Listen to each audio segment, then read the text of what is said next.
بسم الله الرحمن الرحيم. اليوم تكملة أو المحاضرة الثالثة، تكملة المحاضرة الثالثة في اليوفي لطلبة الصف الرابع كيمياء.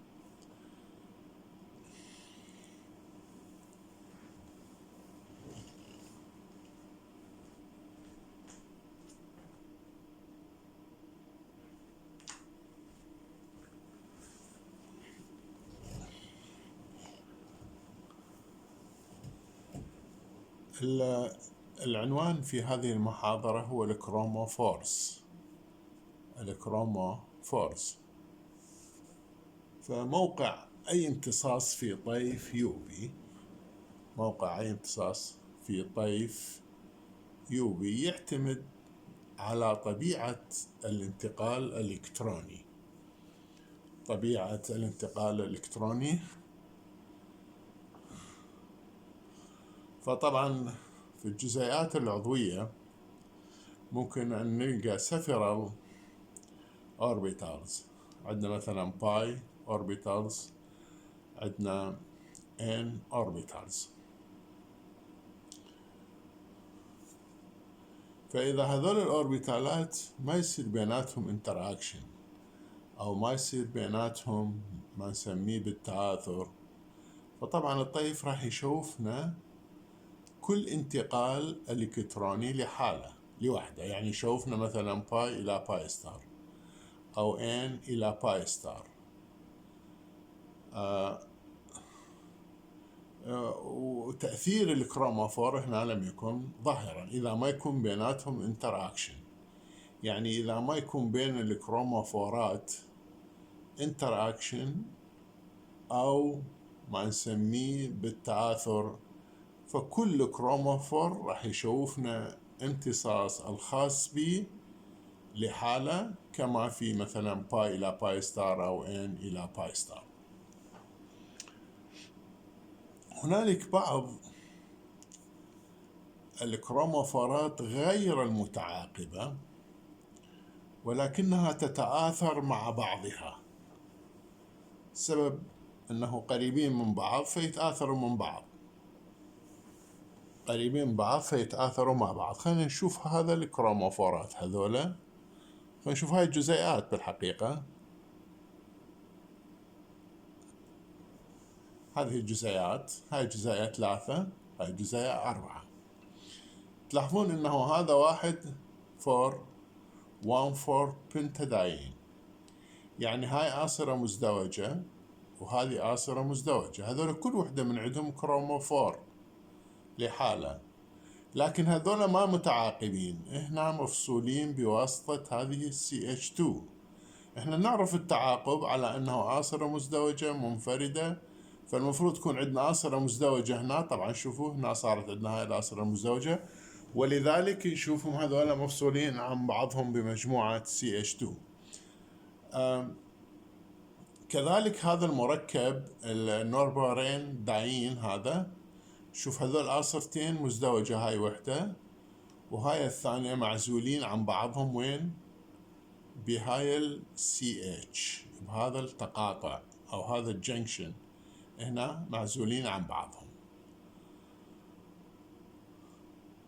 شلون نقارن هذولا؟ يعني شلون عرفنا انه هذولا صاير بيناتهم تآثر وهم ليسوا متعاقبين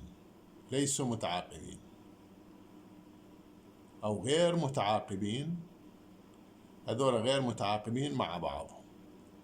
نشوف أنه عرفنا أنه هذول متآثرين مع بعضهم من خلال الامتصاص. هذا الامتصاص لمدا ماكس لهذا المركب 3 نشوفها 178 نانومتر، يعني لمدا ماكس مالته 178 نانومتر، اي ماكس مالته 17,000. طيب احنا شلون نقارن؟ يعني كيف نقارن؟ هاي آصرة مزدوجة وهاي آصرة مزدوجة لحالها. بيش لازم نقارنهم؟ لازم نقارنهم بأوليفين يشبههم. منو يشبههم هذا الأوليفين اللي يشبههم؟ اللي هو الأثيلين. لاحظ هذا الأثيلين، هذا الأثيلين، يعني آصرة مزدوجة واحدة. شوف هذا إلى الإمدا ماكس 165 والإي ماكس مالته 16,000، بينما هنا شفناها بهذا المركبين، هذولا المركبين شفناها بهذا المركب رقم 3 شفناها 178. هذا دليل على أنه الإمدا ماكس تغيرت، فالفرق بيناتهم تقريبا 13 نانومتر. هذا دليل على أنه هذه الآصرة المزدوجة متآثرة مع يعني هذا الكروموفور، أي الآصرة المزدوجة متآثر مع هذا الكروموفور، رغم أنهم مفصولين عن بعضهم وغير متعاقبين مع بعضهم، أو ليسوا متعاقبين مع بعضهم. نجي على هذا المركب هنا، خلينا نشوف هذا المركب أيضا، نشوف أنه الإمدا ماكس مالته 205. وبالمناسبة قبل ما أنتقل إلى المركب 4، شوف هذا الامتصاص مالت الأثيلين ناقص تحت 200 نانومتر، يعني بالفاكيوم يوفي.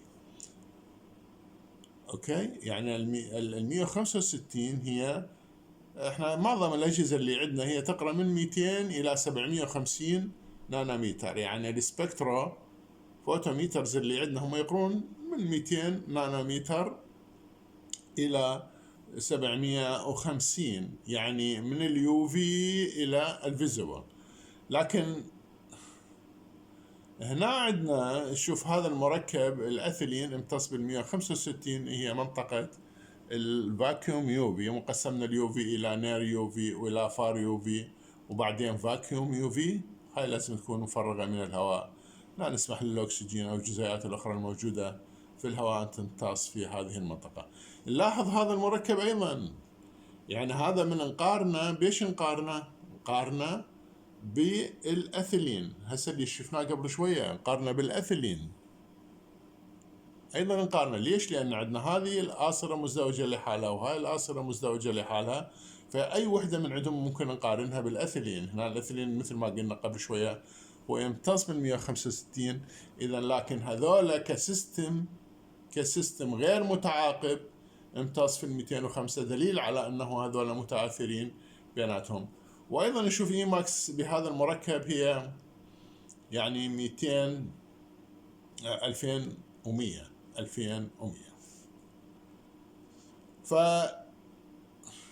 فالكروموفورات المتعاقبة إلها أهمية خاصة في اليوفي والفيزيبل سبكتروسكوبي. أعيد، الكروموفورات المتعاقبة إلها أهمية كبيرة في اليوفي والفيزيبل سبكتروسكوبي. ليش؟ لأن هذا التعاقب يؤدي إلى خفض طاقة الانتقالات الإلكترونية، يؤدي إلى خفض طاقة الانتقالات الإلكترونية باي إلى باي ستار، يؤدي إلى خفض طاقة الانتقالات الإلكترونية باي إلى باي ستار. يعني هذول الانتقال الإلكتروني مالهم راح يكون عند أطوال موجية أعلى أو أطول من جانب، والجانب الثاني الامتصاص أو البيك هاي اللي راح تظهر بالطيف راح تكون شدتها أعلى، راح تكون شدتها أعلى.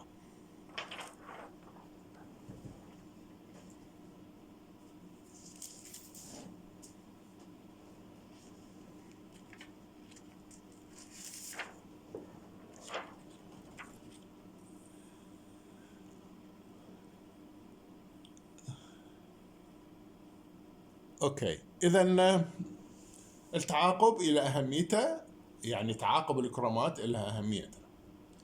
فهذا التعاقب راح يسوي لنا شيئين مهمة كما ذكرتهم وأكررهم، يسوي لنا باثوكروميك إزاحة حمراء إلى طول موجي أعلى، الإزاحة الحمراء إلى أطوال موجية أعلى أو أطوال موجية أطول، ويسوي لنا الهايبر كروميك إفكت، إنه يعني تزداد شدة الامتصاص، تزداد شدة الامتصاص. لو عندنا نظام باي على سبيل المثال، مثل آصرة مزدوجة، مثل ما شفناها قبل شوية، آصرة مزدوجة لجزيئة الأثيلين، ونخلي بيها مجاميع، مثل نربط بهاي الآصرة المزدوجة مجاميع مثل OH SH OR NH2 NHR NR2 SR أو هالوجين إلى آخره. يعني هذولا كروموفورات، هذولا كروموفورات، هذولا هسه اللي حكيت عنهم، هذولا ال OH وال SH وإلى آخره، هذولا كلهم عبارة عن كروموفورات، عبارة عن كروموفورات. هذولا هاي ال OH SH ORN إلى آخره، هذولا كلهم عبارة عن كروموفورات. فإذا كانوا مرتبطين مباشرة إلى الآصرة المزدوجة، هذول نقول عليهم أيكساكروميك جروب، نسميهم أيكساكروميك جروبس. أوكي، خلينا نشوف مثال. هنا عندنا هذه الجزيئة، هذا مخطط للألديهايد، يعني الفورمالديهايد.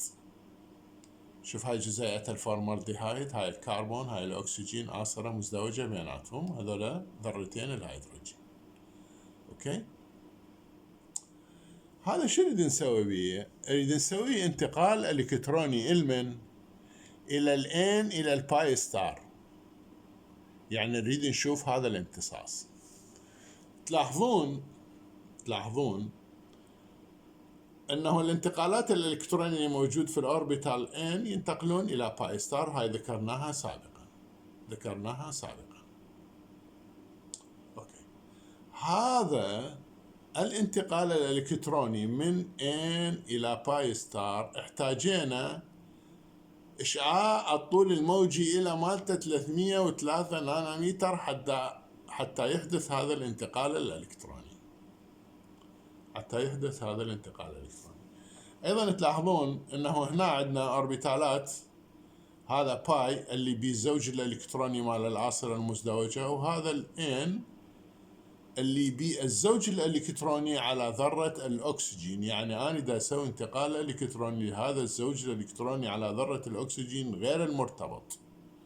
أوكي، فهذا تلاحظوه أنه هو يحتاج طاقة أقل حتى ينتقل إلى الباي ستار. هاي الطاقة اللي احتاجتها الطول الموجي إلها 303 نانومتر. ايش راح اسوي؟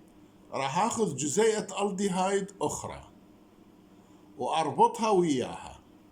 فايش راح يصير؟ عندنا مجموعتين كربونيل، هاي وحدة وهاي الثانية، مرتبطات مع بعضهم بآصرة منفردة.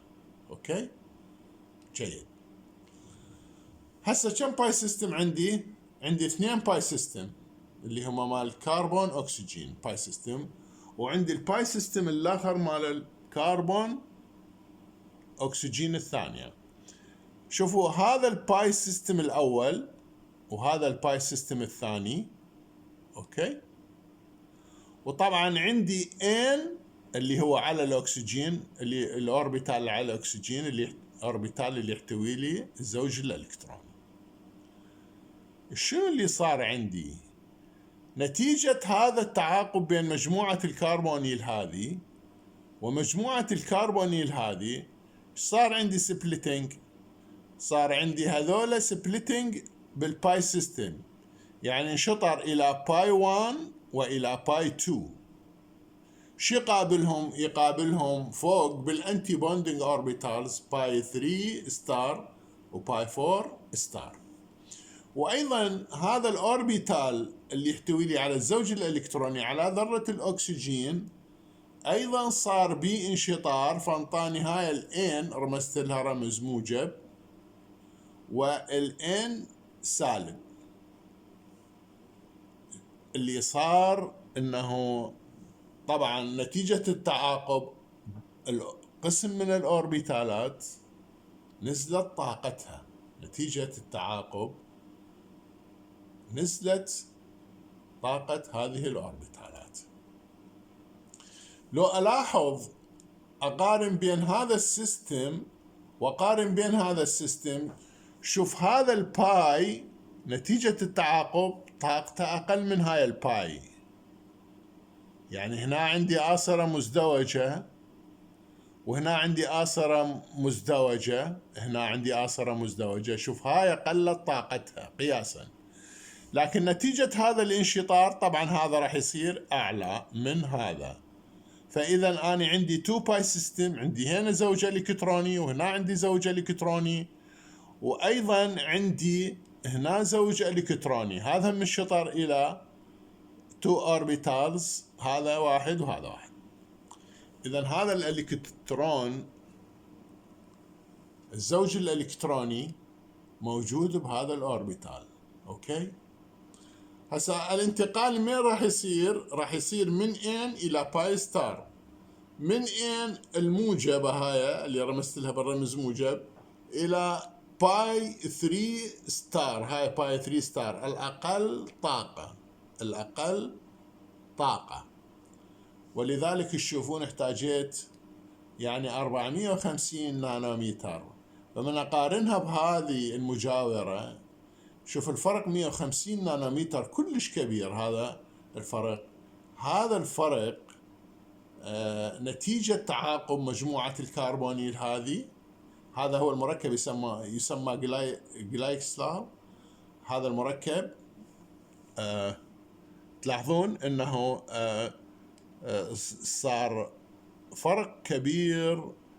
الضوء هنا صارت البيك راح طبعا تزيد شدتها، والطول الموجي ايضا زاد مثل ما تلاحظون، صار 450 نانومتر، 450 نانومتر. فاحتاجنا الى اشعاع طول الموجي اعلى، صارت بازاحة حمراء، صارت بازاحة حمراء.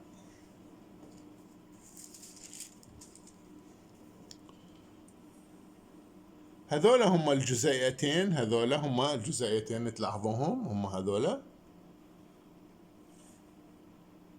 الجزيئتين. هاي الالديهايد، هاي الالديهايد. اوكي، وهاي الجلايكسال، هذا الجلايكسال وهذا الالديهايد. هذا عبارة عن جزيئتين الديهايد ربطناهم مع بعضهم، وهذا هو الالديهايد او الفورمالديهايد.